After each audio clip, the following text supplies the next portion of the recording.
Hello friend, this is Pragnesh Sudhar. Welcome to our class SS, class 9th. Today we are going to see third chapter, Movement Towards a New World. Last lectures और last video में हमने second chapter देखा था जिसमें हमने first world war और Bolshevik revolution देखा था. In the way of that things the movement towards a new world, ये हमें क्या शो कर रहा है, क्या हम सीख रहे हैं. तो न्यू वर्ल्ड्स की मीनिंग ये हुई कि फर्स्ट वर्ल्ड वॉर हो जाने के बाद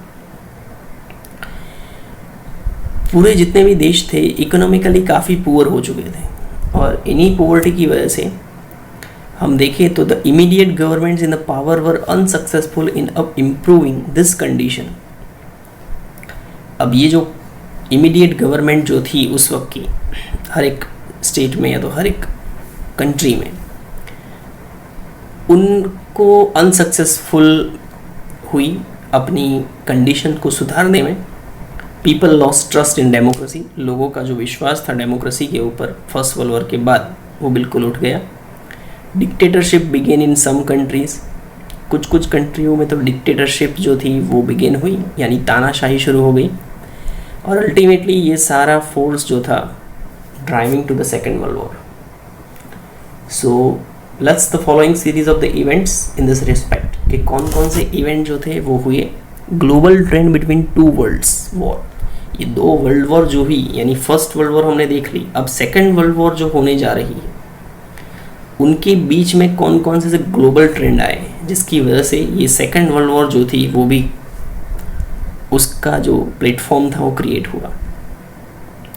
जिसमें 4 तरह की ग्लोबल इवेंट है, जिसमें fascism in Italy, Nazism in Germany, militarism in Japan, global depression 1929 to 32. तो ये 4 तरह के ग्लोबल ट्रेंड जो थे उस वक्त प्रिवेलिंग थे. और जिसमें हम सबसे पहले आज देखेंगे fascism in Italy. In the first world war Italy was on the side of winning nation and fought for the nation. अगर हम बात करें तो इटली कौन से नेशंस की तरफ थी?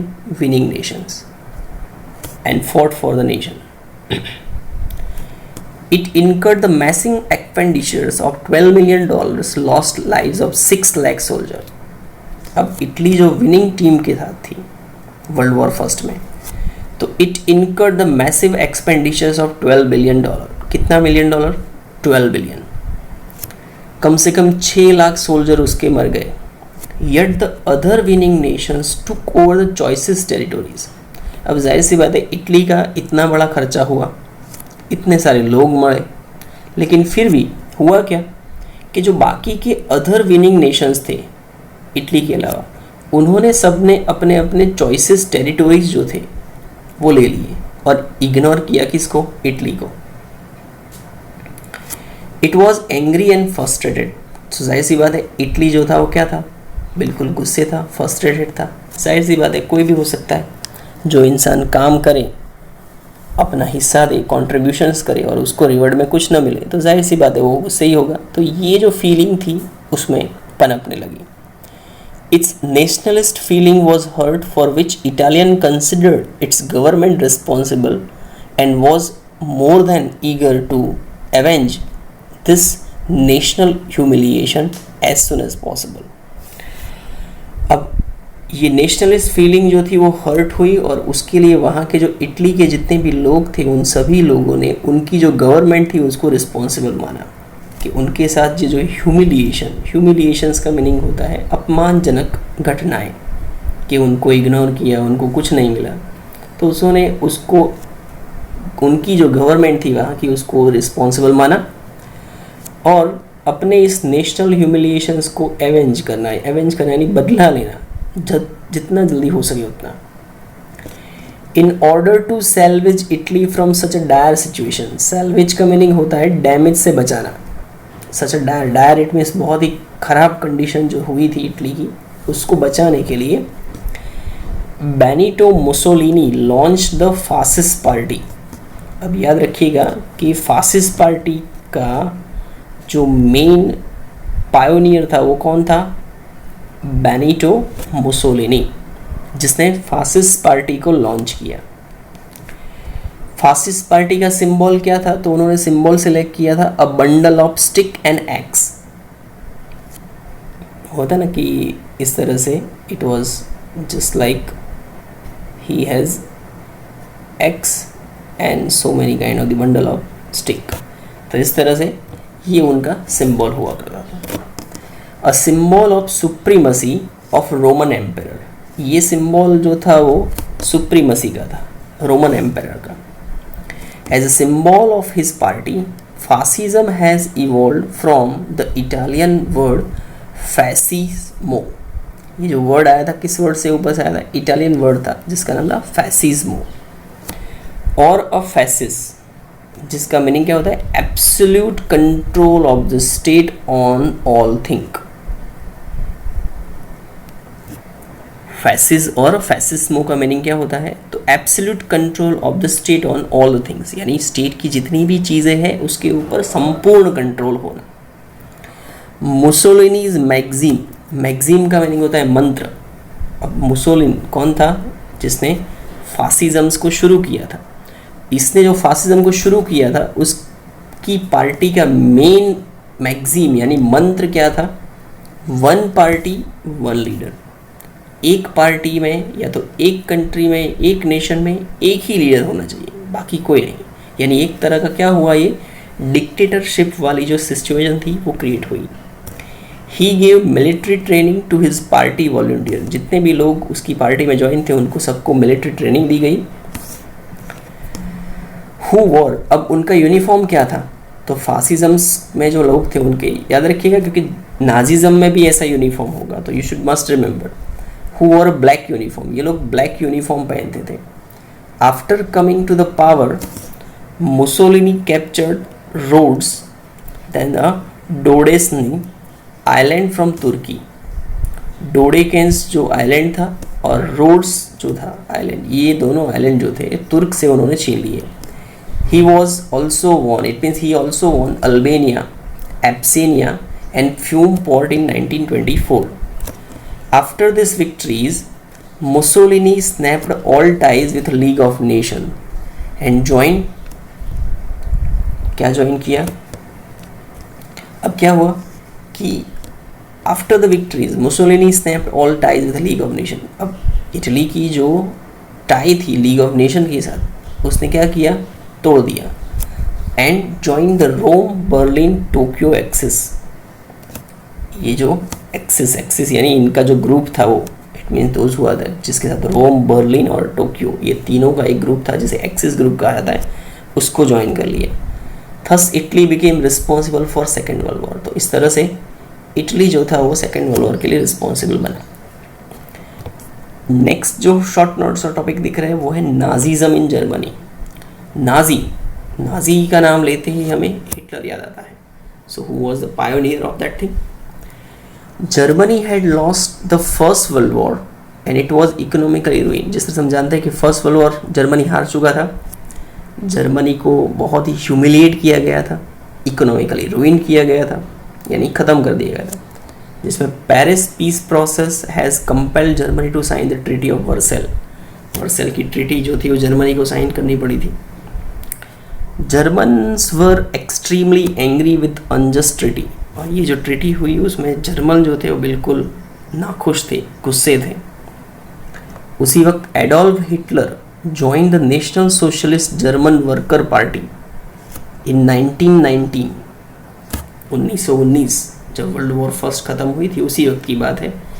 तो एडोल्फ हिटलर ने भी ये पार्टी ज्वाइन की, National Socialist German worker party. This party came to be known as Nazi party, जिसका नाम पड़ा था Nazi party. Nazi philosophy include a nationalism and socialism. Nazi की फिलोसॉफी क्या थी, तो सिर्फ राष्ट्रवाद और समाजवाद। After the death of German president Hindenburg, Hitler assumed the post of established his dictatorship और रूल। जैसे ही प्रेसिडेंट वहाँ के जर्मन के हिंडनबर्ग उनकी डेथ हुई तो लोगों ने हिटलर को अज्यूम किया कि भाई अब ये डिक्टेटोरियल रूल्स जो है वो कौन एस्टेब्लिश करेगा, Hitler. He adopted a stern and aggressive policy and led the German toward the narrow nationalism. Hitler जो था उसने काफ़ी नैरो और एग्रेसिव पॉलिसी जो थी वो Germans toward the narrow nationalism के जर्मन्स जो थे उनको लीड किया, यानी उनको आगे बढ़ाया। और नेशनलिज्म, राष्ट्रवाद अच्छी बात होती है, लेकिन नैरो नेशनलिज्म यानी हमारा ही देश जो है वो संपूर्ण सही है। जिस तरह से हमने आगे देखा था फिलोसॉफी ऑफ वॉर, तो फिलोसॉफी ऑफ वॉर में क्या था, और दूसरा एक रीज़न था फायरसियर नेशनलिज्म। तो वही सारे रीज़न यहाँ पे भी आएंगे सेकेंड वर्ल्ड वॉर के लिए भी। तो नैरो नेशनलिज्म था। German considered Hitler as a Fuhrer यानी सेवियर, यानी भगवान मानते थे, बचाने वाला। Nazi soldier wore blue military uniform, इनकी जो थी वो blue military uniform, stuck a red stripes on their shoulder and wore a symbol of swastika. आप देख सकते हो स्वस्तिक जो था वो, वैसे नॉर्मली हमारे यहाँ पे तो स्वस्तिक कैसे होता है, ऐसे, लेकिन ये उल्टा है। तो ये जो था इस तरह का स्वस्तिक जो था वो इस्तेमाल करते थे। Hitler's authoritarians and militarist nature became obvious after coming to the powers. अब हिटलर की जो नेचर थी वो कैसी थी, मिलिट्रिस्ट थी और ऑथोरिटेरियन। ऑथोरिटेरियन सारी सत्ता जो थे अपने हाथों में ही रखने वाला ऐसा इंसान, और ये जो था वो बिल्कुल उसके पावर में आते ही दिखाई देने लगा। His main aim was the emergence of Germany as a major power। उसका एक ही मकसद था कि जर्मनी को वो सबसे बड़ा पावरफुल नेशन बनाना चाहता था। In the name of purification of German race, किसके नाम पे, कि भाई जर्मन की जो रेस है, रेस यानी लोग वहाँ के, उनके प्योरिफिकेशन यानी उनका प्योरिफिकेशन ज़रूरी है। यानी यहाँ पे ऐसा कोई इंसान नहीं होना चाहिए जो जर्मन से न बिलोंग करता हो। So his policy were targeted extremely Jews and gypsies. So उसने किसको टारगेट किया कि जो दूसरी रेसिस के, दूसरे कास्ट के, यानी जो जर्मन के नहीं थे उन सबको, यानी जूज, जिप्सीज, मेंटली चैलेंज पीपल, यानी जो लोग हैंडीकैप्ड हो, मेंटली चैलेंज हो, ऐसे लोगों को उसने टारगेटेड बनाया। And by the end of the second world war innumerable European Jews lost lives. Second world war के एंड में तो इतने सारे जूइस जो थे इन्होंने यूरोप में अपनी जान गंवा दी इसकी वजह से, which is known as a holocaust. Holocaust यानी जेनोसाइड, यानी किसी भी तरह के एक पवित्र कॉज के नाम पे उनको क्या करना, मार डालना। जिस तरह से लोग हमारे यहाँ पे सती हो जाते हैं तो पवित्र कॉज माना जाता है, तो उसी तरह से उनको भी, जिस तरह से वो जिहाद के नाम से आतंकवादी जो है वो अपने आप को मार देते हैं या किसी और को मार देते हैं, that is known as a holocaust. तो ऐसी जेनोसाइड्स नाम देकर उन्होंने उनकी जान ले ली। Hitler's expansionism, military action against neighbouring country and policies of exterminating certain groups led to the Second World War and became important reason for the same। Hitler का जो एक्सपांशनिज्म यानी उनका जो भी टेरिटोरीज जो था, मिलिट्री एक्शन जो थे, उसको एक्सपांश करने के चक्कर में उसकी नेबरिंग कंट्रीज़ के ऊपर भी उन्होंने अपना राज जमाना शुरू कर दिया। And policy of exterminating certain groups led to the second world war. और कुछ सर्टेन ग्रुप्स जो थे जिसको एक्सटर्मिनेट करना यानी उसको खारिज कर देना या उसको हटा देना, उसकी जो पॉलिसी थी उसकी वजह से सेकेंड वर्ल्ड वॉर जो थी वो लीड हुई। और ये भी एक मेन रीज़न बना किसका, सेकेंड वर्ल्ड वॉर के लिए। तो ये नाजीज़म जो था वो भी सेकेंड वर्ल्ड वॉर के लिए रीज़न बना था। नेक्स्ट हम बात करेंगे militarism in Japan. So Japan अगर की हम बात करें तो जापान में मिलिट्री ट्रेनिंग शुरू हुई। According to the Treaty of the Versailles 1990, Japan did not get benefits of the province of China as expected। 1919 की फर्स्ट वर्ल्ड वॉर के बाद जो ट्रीटी हुई तो उसमें जापान जो था वर्सल ट्रीटी में इस भाई साहब को ज़्यादातर बेनिफिट चाइना से जो एक्सपेक्ट किया था वो मिला नहीं। England and France distributed many reasons of Germany between them. अब इंग्लैंड और फ्रांस ने क्या किया, तो जर्मनी के काफ़ी सारे जो रीज़न थे उन्होंने आपस में बांट लिए। Japan was quite displace with this, Japan जो था वो बहुत नाखुश हुआ। क्यों? बिकॉज जाहिर सी बात है उनको कुछ मिला नहीं। 1921 to 22 Washington meet, Japan had to agree to have only 35% of the English and American naval force।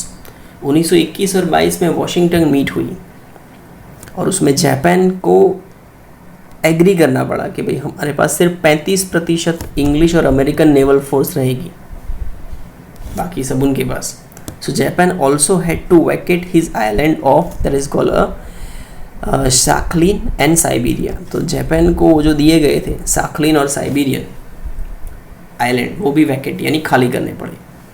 Japanese youth was very angry this. अब जाहिर सी बात है, एक तो उनको चलाने के लिए था, फिर वापस ले लिया, ऊपर से उनका नेवल फोर्स जो था वो भी कम कर दिया, तो उनको काफ़ी गुस्सा आया। During this time there were election in Japan and the party supporting militarism got majority. अब उसी वक्त जापान में इलेक्शन चल रहे थे, जो भी पार्टी किसको मिलिट्रिज्म को सपोर्ट करती है उसकी मेजोरिटी आई। Military nationalism of Japan adopted the policy of expansionism. अब जो मिलिट्री नेशनलिज्म था यानी सिर्फ और सिर्फ आर्मी जो राष्ट्रवाद के लिए जीता जापान का, उनकी एक ही पॉलिसी थी एक्सपांशन। एक्सपांशन यानी अपनी टेरिटोरीज जो थी वो बढ़ाना, अपना एरिया बढ़ाना।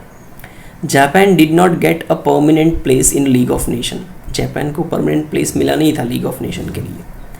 The western country could not stop the imperialist activity of Japan. और जो वेस्टर्न की कंट्री थी वो जापान की जो भी एक्टिविटी थी इम्पीरियलिस्ट यानी साम्राज्य बढ़ाने की जो एक्टिविटी वो रोक नहीं पाए। Japan captured the Manchuria, establish that is called Manchukuo governments in 1932। Japan ने मंचूरिया करके जो एरिया है चाइना का उसके ऊपर कब्जा किया और मंचूको गवर्नमेंट जो थी वहाँ पे एस्टैब्लिश की। Also it captured the Korea, Mongolia, Shantungs and Assam provision of China. It improved its relation with Germany and Italy. अब जापान ने अपना जो रिलेशन था जर्मनी और इटली के साथ क्या किया, अच्छे किए। And let loose it's strings of imperialism, और उन्होंने जो इम्पीरियलिज्म की जो स्ट्रिंग थी उसको क्या किया, let loose its string of imperialism, उसको लूज किया। After the European Meiji empire of Hirohito 1936 also encourage this activity of Japan. उन्होंने भी क्या किया, जापान की इस एक्टिविटी को सराहा। Thus Japan snap all ties with league of nation. तो जापान ने अपनी सारी टाइज जो थी वो लीग ऑफ नेशंस के साथ तोड़ दी। इस तरह से ये भी एक रीज़न बना। फोर्थ जो इवेंट है वो है ग्लोबल डिप्रेशन। ये भी एक शॉर्ट नोट पूछी जाती है 2 मार्क्स में, व्हाट इज़ ग्लोबल डिप्रेशन, या तो फिर उसमें ये बीच में एक वर्ड है वॉल स्ट्रीट क्राइसिस क्या है। The heads of the most of European nations had the belief that the end of First World War, even the post-war problems of the world will come to an end। लोगों को ये मानना था European के mostly Nations का कि भाई first world war का एंड हुआ है तो जितनी भी बाकी की वॉर है पोस्ट वॉर उसके बाद होने वाले उसकी जो प्रॉब्लम है वो सब क्या हो जाएंगे, अब ख़त्म हो जाएंगे। But this proved wrong. Suddenly a large number of the share begin to be sold in a Wall Street stock market causing a stock market crumble. अब वॉल स्ट्रीट जो है वो एक बहुत ही बड़ा स्टॉक मार्केट है।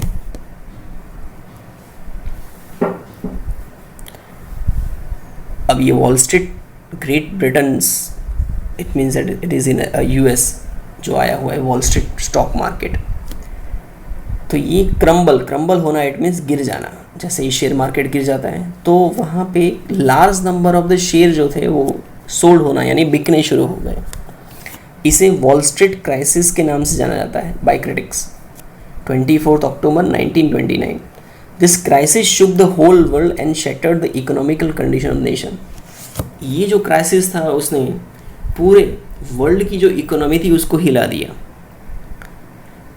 Giving the birth of great global depression. और जिसकी वजह से एक बहुत ही बड़ा ग्लोबल डिप्रेशन यानी हर एक नेशंस के अंदर डिप्रेशंस का माहौल जो था वो क्रिएट हुआ, क्योंकि सभी की इकोनॉमी यहाँ पे ही जाके क्या करती थी, इन्वेस्ट होती थी।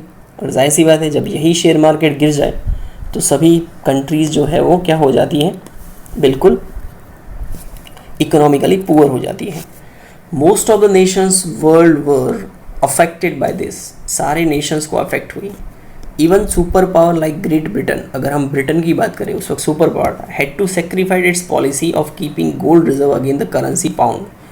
वो लोग क्या करते थे कि वो गोल्ड को प्रिजर्व करते थे, और जिसकी वजह से उनकी जो पाउंड की जो करेंसी थी वो बहुत ही स्ट्रांग थी। जैसे हम जानते हैं इकोनॉमिकल पॉलिसी के मुताबिक कि जैसे ही किसी भी कंट्री के डॉलर हो या पाउंड हो, उसकी जो वैल्यूज़ होती है वो किसके बेस के ऊपर सबसे ज़्यादा होती है, तो उस कंट्री में होने वाले मिनरल्स और प्रिजर्वेज जो होते हैं वो, तो उनका गोल्ड का प्रिजर्वेशन बहुत ज़्यादा था, जिसकी वजह से पाउंड की वैल्यू ज़्यादा थी। तो उनको वो भी पॉलिसी जो थी वो क्या करनी पड़ी, सेक्रीफाइस करनी पड़ी। This affect the other Nations of the world and international trade and industry, जिसकी वजह से दूसरे जो लोग थे उनको भी इसकी असर हुई नेशंस को। Prosperous nation like America also had to impose strict measure, America को भी बहुत ही सख्त मेजर जो थे वो अपनाने पड़े। Global trade was reduce half, जिससे ग्लोबल ट्रेड जो था वो भी आधा हो गया। Thus world war second started getting it's outline, और इस तरह से सेकंड वर्ल्ड वॉर की जो आउटलाइन थी वो धीरे धीरे बनने लगी। तो ये 4 ग्लोबल ट्रेंड थे जो उस वक्त सेकेंड वर्ल्ड वॉर को लीड करने के लिए जो बने थे। इन चारों को आप ध्यान से पढ़िएगा, इसमें से MCQ, ऑब्जेक्टिव और 2 मार्क की शॉर्ट नोट पूछी जाती है। नेक्स्ट वीडियो में हम आगे बढ़ेंगे, तब तक के लिए थैंक यू सो मच।